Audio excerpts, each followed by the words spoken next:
नमस्कार विद्यार्थी मित्रांनो, क्रिएटिव्ह मॅथ्स मराठी या आपल्या लाडक्या यूट्यूब चॅनलमध्ये पुन्हा एकदा तुमच्या सर्वांचं सहर्ष स्वागत आहे। 10th इंग्लिश महाराष्ट्र बोर्ड यामधलं 1.2 जो चॅप्टर आहे, ज्यामध्ये encounter of a special kind हा जो चॅप्टर आहे आपल्याला शिकायचा आहे। तर या टॉपिकवरती आज आपण चर्चा करणार आहोत। इयत्ता 10वीचं इंग्रजी जे आहे, इंग्रजी विषयाचा आपण पहिली जी पोएम आहे 1.1 जिचं नाव आहे अ टीनेजर्स प्रेयर, यावरती आपण ऑलरेडी व्हिडिओ बनवलेली आहे।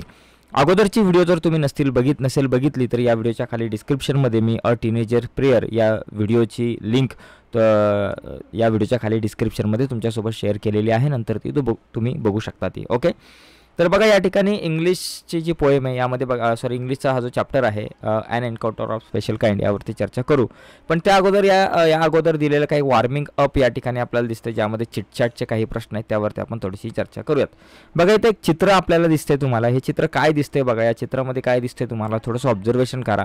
बघा एक कुत्र्याचं छोटंसं पिल्लू आहे आणि त्या पिल्लाला ही जी छोटीशी मुलगी आहे ती वाचवण्याचा प्रयत्न करते। बघा what do you see in the picture, तुम्हाला या पिक्चरमध्ये काय दिसतंय, या चित्रामध्ये काय दिसतंय, तर एक मुलगी जी आहे ती या कुत्र्याच्या छोट्याशा पिल्लाला घेऊन चालले, त्याला वाचवण्याचा प्रयत्न करते पाण्यात बुडण्यापासून। ओके, पुढचा मुद्दा आहे what do you think the girl is trying do आणि व्हाय, तर तुम्हाला काय वाटतं की ही मुलगी काय करते आणि का करते। ओके, तर मुलगी काय करते, तर तिने डोक्यावरती एका बकेटमध्ये एका पिलाला घेतलेला आहे आणि का घेतलंय, कारण त्याला वाचवण्याचा ती प्रयत्न करते। Okay, if you were in the place of that girl what would you do, तुम्ही काय कराल, तुम्ही तेच कराल जे या मुलीने केले, त्याचप्रमाणे ॲक्टिव्हिटी तुम्ही कराल। आणि शेवटी दिले do you think she will become successful in her mission, तर ती तिच्या मिशनमध्ये ती तिच्या कार्यामध्ये सक्सेसफुल होईल का, यस तर ती सक्सेसफुल होईल असा आपल्याला आत्मविश्वास आहे असं तुम्ही सांगू शकता। ओके, पुढे बघा match the appropriate headings with the images, आता इमेजेसला ॲप्रोप्रिएट हेडिंग जे आहे बघा, आता या ठिकाणी जर आपण बघितलं अवर लक्झरीज बंगलोज, कुठे बाबा बंगलो, तुम्हाला इथं काय दिसतात, इथं दिसतात सी मध्ये बंगलोज दिसतात, तर या बॉक्समध्ये आपण सी लिहू शकतो। ओके, माय फेवरेट पास टाईम, तर या ठिकाणी माय फेवरेट पास टाईम बघा एवढे सगळे दिसतात, माय फेवरेट पास टाईम इथं पुस्तक वाचणं वगैरे या ठिकाणी दिसतंय, तर तो ए दिसतोय। त्यानंतर वॉट अ कमंक्शन, म्हणजे काय बाबा तुम्हाला डिस्टर्बन्स आहे, मोठा आवाज आहे, तर या ठिकाणी इथं दिसतंय डी मध्ये।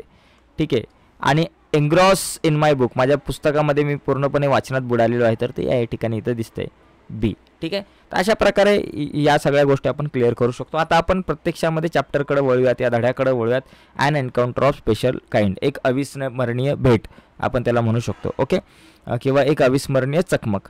बघा my father was medical professional working for a private company in Raniganj in West Bengal. बघा माय फादर वॉज म्हणजे जो काही लेखक आहे ज्यांनी लिहिलेला आहे या ठिकाणी हादडा, म्हणजे त्यांचं नाव आहे तपन मुखर्जी, त्यांनी हा जो प्रसंग लिहिलेला आहे, तर त्यामध्ये ते म्हणतात की माय फादर वॉज मेडिकल प्रोफेशनल, म्हणजे ते एका मेडिकल प्रोफेशनलमध्ये, म्हणजे ते आपण त्याला म्हणतो ना औषधाच्या प्रोफेशन्समध्ये आहे, मेडिकल म्हणजे या प्रोफेशन्समध्ये आहे, working for a private company in Raniganj, म्हणजे राणीगंज जे वेस्ट बेंगालमध्ये आहे ठिकाण, तर तिथे एक प्रायव्हेट कंपनी आहे, त्या प्रायव्हेट कंपनीमध्ये ते मेडिकल प्रोफेशनल आहेत। ओके, मेडिकल प्रोफेशनल या बेसवरती काम करतायत।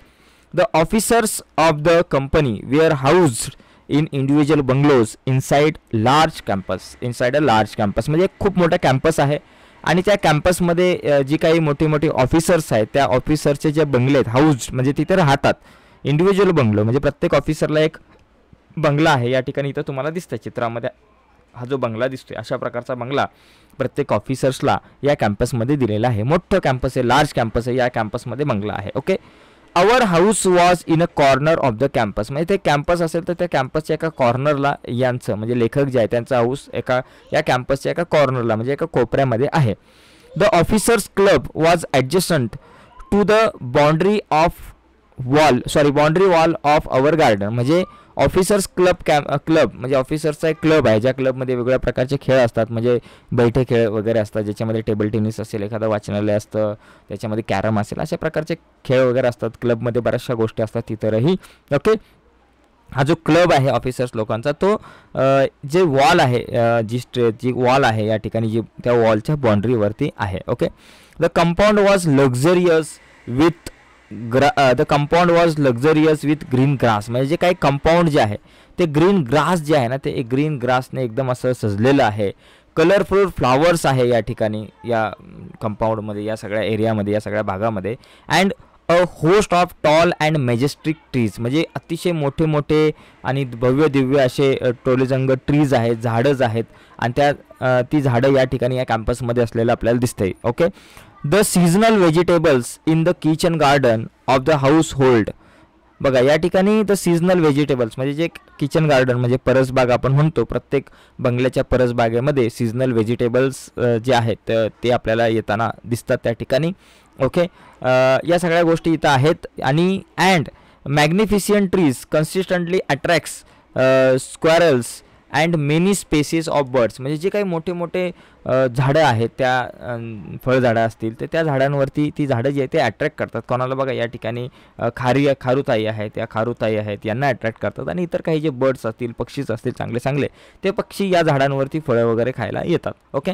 अ group of langurs had even made their den in and ashwatha tree nearby, म्हणजे एक अश्वत्था ट्री म्हणजे मोठं असं पिंपळाचं झाड आहे. त्या पिंपळाच्या झाडावरती बघा ना, इथे हे लंगूर हे जे तुम्हाला दिसतात ना, या प्रकारे माकडांची एक प्रजात आहे लंगूर, ही जी आहे यांनी आपला डेन मांडला होता. म्हणजे यांनी आपला जो ग्रुप आहे तो सगळा ग्रुप या ठिकाणी, त्यांचा जो गट आहे तो गट इथं त्या गटाचं या ठिकाणी वास्तव्य होतं असं आपण या ठिकाणी म्हणू शकतो. ओके. आणि पुढे काय दिलं, they had all become a part and parcel of our existence and daily life. हा सगळा आपल्या जीवनाचा, यांच्या जीवनाचा एक भागच बनून गेलं होतं. म्हणजे हा जो क्लब आहे, आजूबाजूला खूप मोठी मोठी झाडं आहेत, त्याचबरोबर या क्लबमधले जे काही कंपाऊंड आहे त्या कंपाऊंडच्या कॉर्नरला क्लब आहे. आणि त्याचबरोबर इथं जी काही परसबाग आहे तिथं व्हेजिटेबल्स येतात, सीझनल व्हेजिटेबल्स आपल्याला पाहायला मिळतात. त्याचबरोबर रंगीबेरंगी फुलांची झाडं आहेत, मोठी मोठी झाडं आहेत, त्या मोठ्या मोठ्या झाडांवरती खारुताई अट्रॅक्ट होतात, इतर काही पक्षी आहेत. त्याचबरोबर लंगूर नावाचा एक आपण म्हणतो ना माकडाची प्रजात आहे, त्यांचा एक ग्रुप आहे, तो अश्वत्था ट्री वरती डेर टाकून बसलेला आहे असं आपण या ठिकाणी म्हणू शकतो. म्हणजे असा सगळा जो भाग आहे, आजूबाजूचा जे परिसर आहे त्या परिसराचं वर्णन या ठिकाणी इथं केलेलं आहे. तो परिसर कसा आहे आणि हा सगळा परिसर जो आहे यांच्या दैनंदिन जीवनाचा एक भाग बनून गेला होता असं या ठिकाणी लेखक आपल्याला म्हणतोय. पुढे जर आपण बघितलं, a small incident on Saturday afternoon left a profound effect on me and unfolded before my eyes a whole new dimension to the wonders of God creation. म्हणजे देवाने जे काही बनवलेलं आहे, म्हणजे बघा अ स्मॉल इन्सिडेंट, एक छोटीशी जी घटना आहे, छोटासा जो काही प्रसंग आहे आपण म्हणू शकतो, ऑन सॅटर्डे आफ्टरनून म्हणजे शनिवारची एक दुपार आहे आणि त्या दुपारचा जो काही प्रसंग आहे. आता या ठिकाणी बघा ना, left a profound effect on मी, म्हणजे खूप असा गहन असा, म्हणजे एक आपण म्हणतो ना एक इफेक्ट मनावरती त्यांच्या झाला. म्हणजे तो जो काही प्रसंग आहे या प्रसंगाचा एक इफेक्ट जो आहे, अतिशय खोलवर असा इफेक्ट जो आहे तो लेखकाच्या मनावरती झाला. Unfolded before my eyes a whole new dimensions.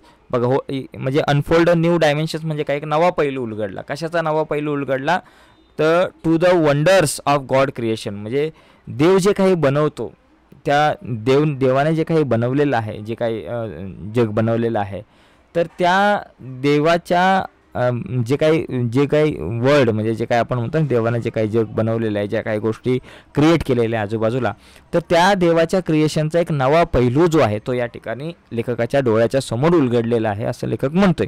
It was a few days into the Puja vacation, म्हणजे it was a few days into the Puja vacation. Puja vacation म्हणजे काय, पश्चिम बंगालमध्ये पूजा वॅकेशन म्हणजे अशा प्रकारे बघा ना, देवी असते पश्चिम बंगालमध्ये आणि त्या देवीचा उत्सव, जसं आपल्याकडे दिवाळीचं वॅकेशन असतं, गणपतीच्या सुट्ट्या असतात, तसं पश्चिम बंगालमध्ये देवीची पूजा जी आहे तिचा एक खूप मोठा म्हणजे मोठी पूजा असते आणि खूप मोठी जत्रा वगैरे असेल, खूप मोठा एक उत्सव त्या ठिकाणी बंगालमध्ये साजरा केला जातो. दुर्गा पूजा वगैरे आपण म्हणतो, अनेक चित्रपटामध्ये वगैरे तुम्ही बघितलं असेल.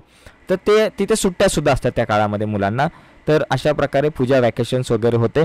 आणि just like for any other child, म्हणजे इतर मुलांप्रमाणेच द हॉलिडेज म्हणजे ज्या काही सुट्ट्या आहेत, provided an opportunity for me to become engross, म्हणजे पूर्णपणे घडून जाणे. म्हणजे कशामध्ये एक अपॉर्च्युनिटी मिळाली होती लेखकाला या हॉलिडेमध्ये. कसली अपॉर्च्युनिटी, तर पूर्णपणे बुडून जाण्याची. कशामध्ये, in various magazines and story book publish specially for childrens in the festival season. म्हणजे या फेस्टिवल सीझनमध्ये मुलांसाठी काही मॅगझिन्स, काही गोष्टींची जी पुस्तकं आहेत ती प्रकाशित व्हायची वाचनासाठी. आता काय होतं, आताचा जर आपण काळ बघितला तर या काळामध्ये मुलं सुट्ट्यांमध्ये काय करतात, मोबाईल असते, मोबाईलवरती वेगवेगळ्या गेम्स असतात.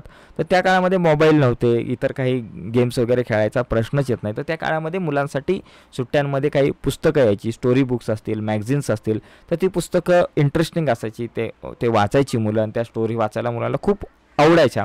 आणि या स्टोरी वाचनामध्ये, या पुस्तकांच्या वाचनामध्येच लेखक पूर्णपणे घडून गेला होता, आणि तेच घडून जाण्याची, पुस्तकाच्या वाचनामध्ये घडून जाण्याची जी काही संधी आहे ती लेखकाला मिळाली होती, जी इतर मुलांना सुद्धा मिळते, असं या ठिकाणी या पॅसेजमध्ये आपल्याला दिसतंय. पुढे जर आपण बघितलं, आफ्टर अ हार्टली लंच, म्हणजे पुरेसा लंच, दुपारचं जे जेवण आहे, भरपेट जेवण झालं, आणि ते जेवण झाल्यानंतर my parents and my younger sisters lay down for an afternoon nap, म्हणजे दुपारची जी काही वामकुक्षी आहे ती वामकुक्षी घेण्यासाठी ते पडले होते.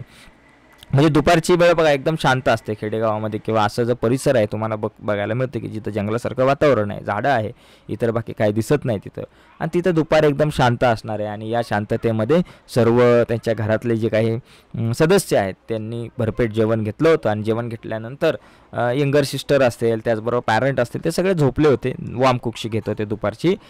And I settle down with a story books, म्हणजे settle down with a story books म्हणजे काय, लेखक जो आहे तो पुस्तक घेऊन वाचनामध्ये तो आपला पूर्णपणे बुडाला होता.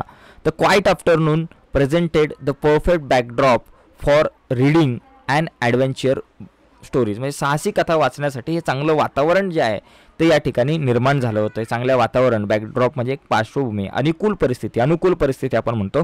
म्हणजे ही जी काही शांतता आहे ती वाचनासाठी खूप अनुकूल अशी होती. ओके, ॲडव्हेंचर स्टोरी म्हणजे साहसी कथा वाचनासाठी ही सगळी जी काही सिच्युएशन आहे आजूबाजूची ती खूप चांगली होती. Okay, the silence was occasionally broken by, म्हणजे सायलेन्स जो आहे, आता ही जी काही शांतता आपल्याला दिसते, ही जी शांतता आहे ती ऑकेजनली म्हणजे अजूनमधून, broken by the sound of my family snoring, म्हणजे घोरणे. म्हणजे ही जी सगळी शांतता आहे ती कधी भंग होत होती, ब्रोकन म्हणजे भंग होणे, तुटणे, ही शांतता भंग होत होती केव्हा, अधूनमधून ज्यावेळेस घोरणं दिसायचं. बघा या ठिकाणी इथं तुम्हाला दिसतं ना, हे घोरणं जे आहे, अशा प्रकारचं जे काही घोरणं आहे, पुस्तक इथं वाचत बसला विचार आपला लेखक, आणि अशा प्रकारच्या घोरण्यामध्ये ही शांतता पूर्णपणे मधून हिचा भंग होत होता या शांततेचा. द इंटरमिटंट चिरिपिंग ऑफ हाऊस पॅरोज, म्हणजे त्याचबरोबर याच्यामध्ये जे काही हाऊस पॅरोज असतील म्हणजे चिमण्या आहेत, त्या चिमण्यांचा जो आवाज आहे तो सुद्धा एक अधूनमधून ऐकायला येत होता. The harsh crowing of a crow, the shrill call of a kite flying high above the ground, म्हणजे जे कावळे आहेत त्या कावळ्यांच्या कर्कश जो आवाज आहे तो येत होता. कसा होता की ज्याप्रमाणे खूप उंचावरती एखादी काईट, पतंग जी आहे, ती पतंग उडल्यानंतर त्या पतंगाचा कर्कश आवाज येतो फाटल्यानंतर, तशा प्रकारचा आवाज जो आहे तो कावळ्यांचा येत होता. मिनिट टेकन बाय, म्हणजे अशा प्रकारे एक क्षण जो आहे तो जात होता. क्षण कसा जात होता, एका बाजूला आपल्याला या ठिकाणी कुत्र्यांचं भुंकणं या ठिकाणी दिसतंय एका बाजूला, त्याचबरोबर चिमण्यांचा चिवचिवाट दिसतोय एका बाजूला, घोरणं या ठिकाणी दिसतंय आजूबाजूच्या लोकांचं यासारख्या गोष्टी या ठिकाणी दिसत आहेत. तर कुत्र्यांच्या भुंकण्यांचा तर इथं आवाज दिसत नाही, पण पुढे आपल्याला येईल. आणि अशा प्रकारचा एक मिनिट जात होता, आणि I became deeply observe in the book, आणि मी पूर्णपणे त्या पुस्तकामध्ये बुडालो होतो, पुस्तकाच्या वाचनामध्ये मी पूर्णपणे बुडालो होतो, असं लेखक म्हणतोय. पुढे बघा, सडनली आणि अचानक, I heard a group of street dog barking furiously in the distance, एका काही ठराविक अंतरावरती कंटिन्यू, म्हणजे फ्युरियसली म्हणजे कंटिन्यू आपण त्या कुत्र्यांचं भुंकणं जे आहे त्यांचा आवाज एकाकीपणे येत होता. I choose to ignore the commotion म्हणजे हे जे काही गोंधळ आहे, जे काही गडबड आहे ती मी इग्नोर केली. थिंकिंग म्हणजे एक विचार करून, काय बाबा, that the pack of dogs might have cornered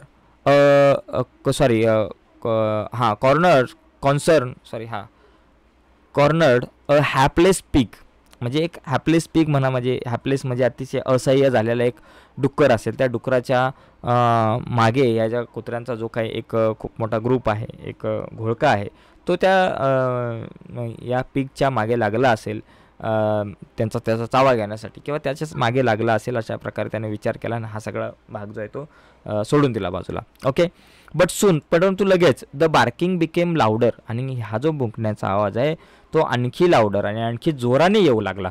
okay, more aggressive, अतिशय ॲग्रेसिव्हपणे हा आवाज येऊ लागला. And the alarm crowing of a flock of crows add to the cacophony, म्हणजे हा जो काही कर्कश गोंधळ चालू होता कुत्र्यांचा, त्याच्यामध्ये कावळ्यांच्या सुद्धा काऊ काऊ जो आहे, तो आवाज जो आहे तो सुद्धा या ठिकाणी आपल्याला इन्क्लूड त्याच्यामध्ये झाला. I also heard the disturbance approaching closer. आणि हे जे डिस्टर्बन्स आहे ते अतिशय जवळ येत होतं आणि हा जो आवाज आहे तो अतिशय वेगाने वाढत होता या ठिकाणी हे लेखकाला जाणवलं.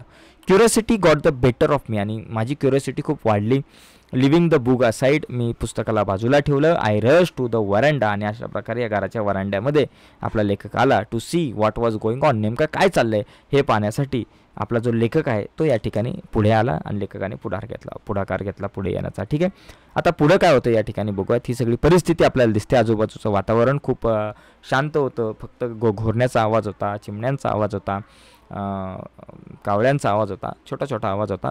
परंतु नंतर कुत्र्यांच्या भुंकण्याचा आवाज वेगाने यायला लागला. कावळ्यांचा कावकाव जो आहे तो आवाजसुद्धा खूप वेगाने वाढायला लागला. मग उत्कंठा वाढली लेखकाची आणि लेखक जो आहे तो वरांड्यामध्ये आला आणि तो बघायला लागला नेमकं काय झालेलं आहे. ओके. आणि काय दिसतंय त्याला वरांड्यामध्ये ते आपण बघूयात. I glance toward the roof of the club house and सॉ समथिंग हॉरिएबल. मी ज्यावेळेस क्लब हाऊसच्या रूफच्या दिशेने पाहिलं त्यावेळेस मला अतिशय भयानक असं काहीतरी दिसलं असं लेखक म्हणतोय. A big male langur. Male langur म्हणजे बघा या ठिकाणी हा जो लंगूर असतो ही जी एक जात आहे माकडाची, हा मोठा जो लंगूर आहे तर बिग मेल मोठा होता. Apparently the leader of its group. तो या ग्रुपचा लीडर वाटत होता. म्हणजे वरवर जर आपण पाहिलं तर जो या लंगूर जे आहेत त्या लंगूर प्रजातीच्या या माकडांच्या ग्रुपचा तो एक लीडर वाटत होता. Was holding a baby langur in his hand. त्याने एका छोट्या बेबी लंगूरला, बेबीच्या पिलाला म्हणजे लंगूरच्या पिलाला आपल्या एका हातामध्ये त्यांनी पकडलं होतं. And mercilessly biting it all over with a definite intent to kill. म्हणजे तो निर्दयीपणे बायटिंग म्हणजे चावा घेत होता, निर्दयीपणे चावा घेत होता त्या पिलाचा. All over with a definite intent to kill म्हणजे त्याला मारण्याच्या दृष्टिकोनातून त्या पिलाचा चावा घेत होता. छोट्या पिलाला हा मोठा लंगूर जो आहे तो जिवे मारण्याच्या उद्देशाने किल म्हणजे पूर्णपणे जिवे मारण्याच्या उद्देशाने त्या पिलाचा चावा घेत होता. The helpless mother of the baby and other lesser member of the langur group were scattered on the roof of the buildings near by watching the baby being killed. आणि हे जे त्याची आई आहे, छोटं जे पिल्लू आहे, ज्या पिल्लाला मारलं जातं एका मोठ्या लंगूरकडून, त्या पिलाला त्याची आई जी आहे ती पाहत आहे. हेल्पलेस म्हणजे त्या पिलाला हेल्पलेस मदर जी आहे, ती आई जी आहे, ती मदत नाही करू शकत. या सिच्युएशनमध्ये त्या बघते आपल्या मुलाला चावा घेतला जातो, आपल्या मुलाला मारलं जातं आहे आणि या सगळ्या गोष्टी बघितल्या जातात एका आईकडून. आणि त्याचबरोबर बाकीचे जे काही मेंबर्स आहेत ते सुद्धा पाहत आहे या सगळ्या गोष्टी. स्कॅटर्ड आउट आजूबाजूला झालेल्या आहेत, पसरलेले आहेत सगळेजण आणि हे बघितलं जात आहे त्यांच्याकडून, परंतु मदतीला कोणी धावू शकत नाही. आय रिकॉल म्हणजे आठवलं मला the terrible custom in the animal that according to which a dominant male usually does not allow another male baby or adult to survive within its group. म्हणजे याला आठवलं ती एक प्रथा आहे, टेरिएबल कस्टम म्हणजे भयानक अशी एक प्रथा आहे या प्राण्यांची. ती आठवली की बाबा याच्यामध्ये काय असतं, जो डॉमिनंट मेल जो असतो, जो मोठा डॉमिनंट आणि आपण म्हणतो ना एक त्या ग्रुपमधला लीडर जसा हा वाटतो आपला, एक डॉमिनंट एक मोठा असा जो लंगूर असतो, त्याला तो काय करतो की त्याच्या सोबतीला इतर छोटी छोटी पिल्लं जी असतील, मेल पिल्लं असतील, पुरुष जातीची पिल्लं असतील, त्यांना तो जगू देत नाही, त्यांना मारून टाकतो. जेणेकरून ही पिल्लं जर मोठी झाली तर ही वर्चस्व निर्माण करतील, यांचं वर्चस्व, यांचं साम्राज्य निर्माण होईल आमच्यावरती. त्यामुळे तो जो मेल मोठा लंगूर आहे तो यांना मारण्याचा नेहमी प्रयत्न करत असतो. तर ही अशी परिस्थिती या ठिकाणी आपल्याला दिसते. पुढे जर आपण बघितलं तर बघा, विदाऊट लुझिंग माय टाईम म्हणजे अतिशय कुठल्याही प्रकारची वेळ न दवडता, आय गॅदर्ड अ साऊट स्टिक म्हणजे एक स्टाउट स्टिक जी आहे, एक छडी घेतली, काठी घेतली मोठी, इन वन हँड एका हातामध्ये, and hurled a piece of stone at the marauding langur. आणि त्या लंगूरच्या दिशेने काही छोटे छोटे तुकडे दगडाचे जे खडे आहेत ते उचलून त्या लंगूरच्या दिशेने भिरकावले लेखकाने. The langur was so infuriated that it hardly took any notice of my assault. Okay, the langur was so infuriated. बघा म्हणजे काय माहिती आहे का, या ठिकाणी आपण जर बघितलं तर तो संतप्त जो काही भडकलेला जो काही संतप्त जो काही लंगूर आहे त्याच्या दिशेने या ज्या दगडी छोटे छोटे खडे मारल्यामुळं that it hardly took any notice of my assault. Assault म्हणजे त्याचा हा जो हल्ला आहे या हल्ल्याकडे काय जास्त नोटीस त्यांनी दिली नाही. ओके, या छोट्याशा खड्यांनी. But then I started throwing more stone. ज्यावेळेस लेखकाने जास्तीत जास्त खडे दगड मारण्याचा प्रयत्न केला, मारले, the dogs on their part raise their pitch of cry. म्हणजे जास्तीत जास्त दगडे मारल्यानंतर जो काही डॉग जे काही कुत्री आहेत त्या कुत्र्यांचा जो आवाज आहे बरं का, तो सुद्धा त्यांचासुद्धा पिच जो आहे रडण्यासारखा, कुत्र्यांच्या रडण्याचा जो आवाज आहे तो सुद्धा वाढत गेला. ओके, आणि नंतर मग पुढे काय झालं बघा या ठिकाणी आपण ते या ठिकाणी बघूयात आपण थोड्याच वेळामध्ये. हां, ओके. आणि पुढे बघा, आय चेंज सर्कमस्टन्स. हां, बरं का, I change circumstance and the sudden unexpected attack from unknown quarters force the langur to drop the baby from the sloping roof over the veranda. बघा या ठिकाणी जर आपण बघितलं द चेंज सर्कमस्टन्स म्हणजे जी काही परिस्थिती बदलती परिस्थिती बघून, and the sudden unexpected attack from unknown quarters force the langur to drop the baby from the sloping over the veranda. म्हणजे ही जी काही परिस्थिती चालू होती या परिस्थितीमध्ये अनएक्सपेक्टेड अटॅक म्हणजे त्याला वाटलं नव्हतं असा अटॅक माझ्यावरती होईल, आणि हा जो अटॅक आहे तो बघून एका अननोन क्वार्टर्स करून जो अटॅक होणार आहे तो अनभिज्ञ अशा एका व्यक्तींकडून, मुलाकडून, या लेखकाकडून जो अटॅक होत होता तो अटॅक बघून याने काय केलं, तो जो बेबी लंगूरचं जे काही पिल्लू होतं त्याला सोडलं आणि तो स्लोपिंग रूफ ओव्हर द व्हरांडा, तो त्या छतावरून घरंगळत व्हरांड्याच्या दिशेने ते पिल्लू जे आहे ते आता येत होतं, कारण ते पिल्लू या लंगूरच्या हातामधून पडलं होतं आणि ते पिल्लू घरंगळत खाली येत होतं. The baby was listless. आता बघा, आता बेबी जे आहे, छोटं जे पिल्लू आहे ज्याच्यावरती खूप आघात झालेले आहे ते लिस्टलेस म्हणजे त्याच्यामध्ये कुठल्याही प्रकारची एनर्जी दिसत नव्हती. ओके, विदाऊट एनर्जी म्हणजे कुठल्याही प्रकारची एनर्जी, शक्ती त्यामध्ये नव्हती. अँड ॲप्रिप्रिएट टू बी डेड, अतिशय मरणास्थ अवस्थेमध्ये, म्हणजे तो आता मरणारच आहे अशा अवस्थेमध्ये ते पिल्लू होतं. As it body started to slide down, आणि त्याची बॉडी जसजशी खाली येत होती, स्टार्टेड म्हणजे खाली स्लाइड करून म्हणजे घरंगळत खाली येत होती त्या छतावरून, the excitement of the pack of dogs grew manifold. म्हणजे अनेक पटींनी एक्साइटमेंट वाढली, जे कुत्र्यांचा जो काही ग्रुप होता त्यांची एक्साइटमेंट वाढली. म्हणजे at the prospect of a good kill and meal, अतिशय चांगलं अन्न आपल्याला आता खायला मिळणार आहे अशा प्रकारे या विचारांनी या सगळ्या कुत्र्यांची जी आहे, या सगळ्या कुत्र्यांचा जो काही ग्रुप आहे त्यांची एक्साइटमेंट वाढली. Keeping the dog at bay with the stick. बरोबर का, keeping the dogs at bay with the stick, त्या काठीने त्या कुत्र्यांना बाजूला सारलं. I manage to catch hold of the baby langur's tail just at it tipped over the edge of the tiled roof.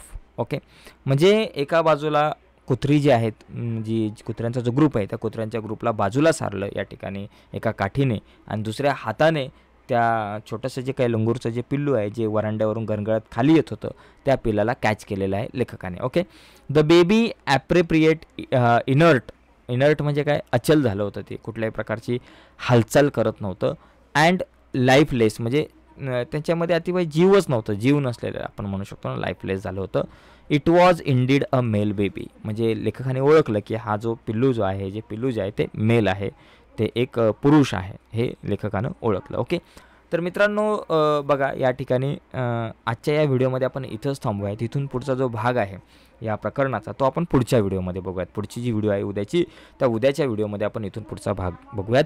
उद्याची video तुमच्यापर्यंत पोहोचावी असं वाटत असेल आणि अजूनपर्यंत तुम्ही आपला चॅनल सबस्क्राईब नसेल केला मित्रांनो, तर आत्ताच आपला चॅनल सबस्क्राईब करा आणि त्या बाजूला असलेलं बेलचं बटन दाबा.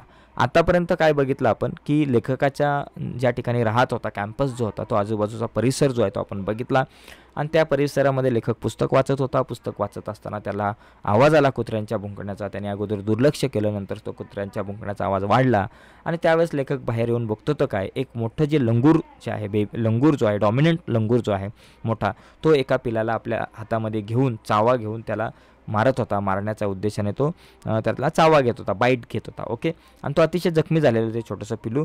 त्या पिलाची आई असेल आणि इतर आजूबाजूला जे काही लंगूर्स आहेत ते बघत होते, स्कॅटर्ड झालेले हे सगळ्या गोष्टी बघत होते.